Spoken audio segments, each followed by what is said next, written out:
Hello and welcome to Dynodaze video. So you're probably thinking, where's Danny, where's Rich? Well, they've asked me to guest host today's video, tell you all about my channel and about my build. So let's get to it.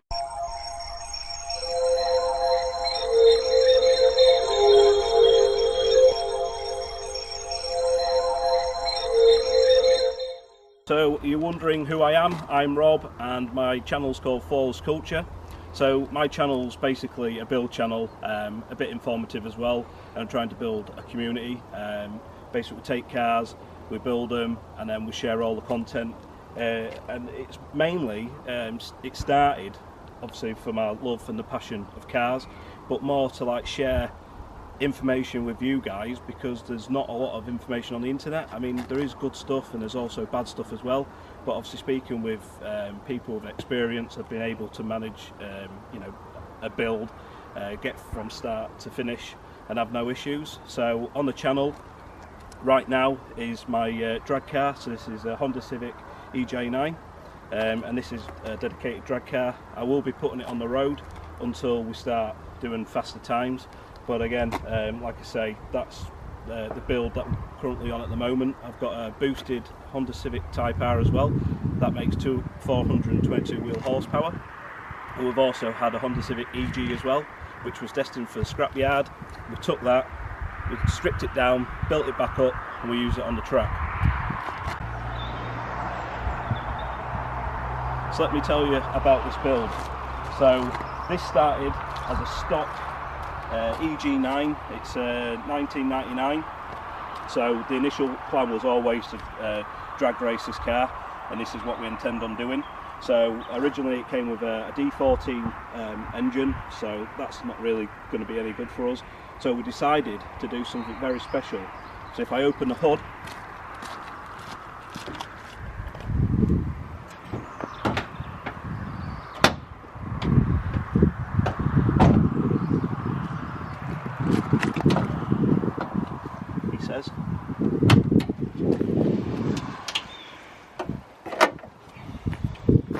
there's a business. So what we've done is we've Kswapped the EJ9. Right, so as I've just said, this is a K20A2 engine. So if you're not familiar with this engine, this comes in the Honda Civic Type R. It makes about 200 horsepower. That's not at the wheel, that's at the fly. It's a totally stock engine, unmolested, unopened. The only difference really with this engine is that we've put a custom intake, pretty much custom intake. We've also upgraded the fuel system as well. It's a stock pump, they're good for up to 320 horsepower I believe. We've got a S2KR fuel rail, stock injectors, we've got a fuel pressure gauge, a fuel pressure regulator, and that's pretty much it for the fuel system on this engine. The transmission is stock, so it's got stock open diff. That's something that we'll have to change later on. Obviously, you know, we don't want one peel. You know, we need to be leaving 11s anyway. So, moving on to the cooling system. The cooling system on this car is a half radiator. Obviously, with doing short passes, we don't expect it to get too hot. So that's why we've gone for a short one, plus it's weight saving as well. We'll have to see how that does on the road. Obviously we're putting it on the road. Obviously road trips, we just need to be making sure that we're not overheating, that type of thing. We've got a custom thermostat and custom hoses as well. So the mounts, we've got EKK2 mounts, which are the Hasport mounts. Very pretty indeed. We've got one either side and one on the back. So when you're K-swapping, obviously there's two routes you can go down. We've gone down the EG subframe route, and that means that you've got to get the EKK2 mount. That helps the alignment of the drive shafts. The drive shafts on this build are basically off an EP3 Type R. We've converted the ends, so we've swapped the inners and we've put B series ends on the outers. That helps them fit a stock EJ9 hub. Right, as you can see, the car sits fairly low. We're on max speeding rods, coilovers, so we've adjusted them to this height. We may adjust them again, it just depends really how we feel. Obviously running it on the road as well, we don't want to be rubbing any tyres. So I'll move on to the tyres and show you what we've done. Wheels as well. So the wheels are a TSF3 rotor, the 15x7, and on the front we're running some really fat Nankang AR1s. So these are 225 wide, 45 by 15. So moving to the back, because the tyres are actually staggered, we're running a 205 on the back to make it skinnier, less drag.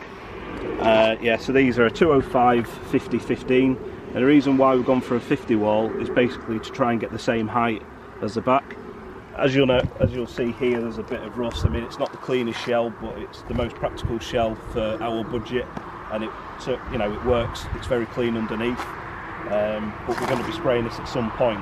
Now, all these bits that I've put on the car, there is all videos on my channel, so if you want to go back, if you're thinking about doing something like this, then you can watch them, and hopefully it helps you, because that's the whole point of the channel, is to help you guys and give you that information that you probably can't find on the internet. So moving on to the back of the car, we've got a 3-inch, what I call a whale penis exhaust. Droops down. It isn't anything special, but it is 3-inch from the front, so we're on a stock header, then it comes underneath. It's 3-inch from that point all the way to the back. There's 2 resonators, and she is very loud. We'll show you the front where the magic has happened. Now, this is a fully custom built exhaust. If you look down here, you'll see it's pie welded. And the reason why we've gone down this avenue is, one, for budget, but secondly, this is set up for if we do boost the car. And that kind of brings me on to the last bit, really, is the car has been polybushed from front to back. We've done the disc conversion on the back. I was going to stay stock and have the drum brakes, but then decided to buy the arms, because that's pretty much the point that I want. Well, that's the way that I want it to go. Yeah, so that's pretty much the build in a nutshell. There is other things that we plan to do as well with the car. First is we need to get it on the dyno, so it'll most likely end up on Dynodaze's dyno at some point. Bit of a tongue twister. We're also talking about boosting the car as well. That's my ultimate goal. The actual goal for this car is to try and get it into 10 seconds. Now, whether that's with me, driver mods, and everything else involved in that, but obviously we're going to have to have a power adder, and I want to go down the turbo avenue. I don't really want to mess about with nitrous just yet, and things like that. So yeah, there'll be a build obviously coming out for this with it turboed, but for now it'll be taken to drag strip as it is, NA, and see what times we do, and then eventually build it up. There's going to be other content as well on my Type R, the EP3, so big brake kit, that type of thing. And with this as well, you'll probably notice inside it's black. We painted it black. The whole car will be black at some point, so that's going to be more content for this car. And really just enjoying it in general. It's taken 6 months for me to get to this point, just with buying stuff, trying to do it on the weekends and try and fit it in with life and work. But yeah, and speaking about other developments for the channel, obviously I hit a milestone a couple of weeks ago. I've got 1,000 subscribers, which is absolutely massive for me. 1,000 people actually want to watch my videos, so it's absolutely fantastic. And I would like to be in a position in the next year or 2 years to have my own unit, to be able to put these cars into a unit and be able to work on them comfortably, because working in your garage, I mean, this is the whole purpose of the channel as well, is that an average Joe man can work on his car in his garage, whether you feel competent or not. It's to try and give you that bit of encouragement to say, I've never done changing spark plugs, for instance. You can do it. Just make sure you do your research, speak to people that know what they're actually talking about, or watch my YouTube channel, because we'll pretty much cover it all. But yeah, so getting back to plans for the channel is to try and get a unit so we can build some cars. I'd love to do a nut and bolt restoration on an older Civic, or it's in my head, I'd like to Kswap a Ford Puma rear wheel drive, and that is something that I'm thinking about doing at a later date. But I hope you enjoyed this video, guys. Like, share, subscribe, and thank you very much to Dynodaze for this opportunity. I appreciate it. So thank you again, Danny and Rich. See you later.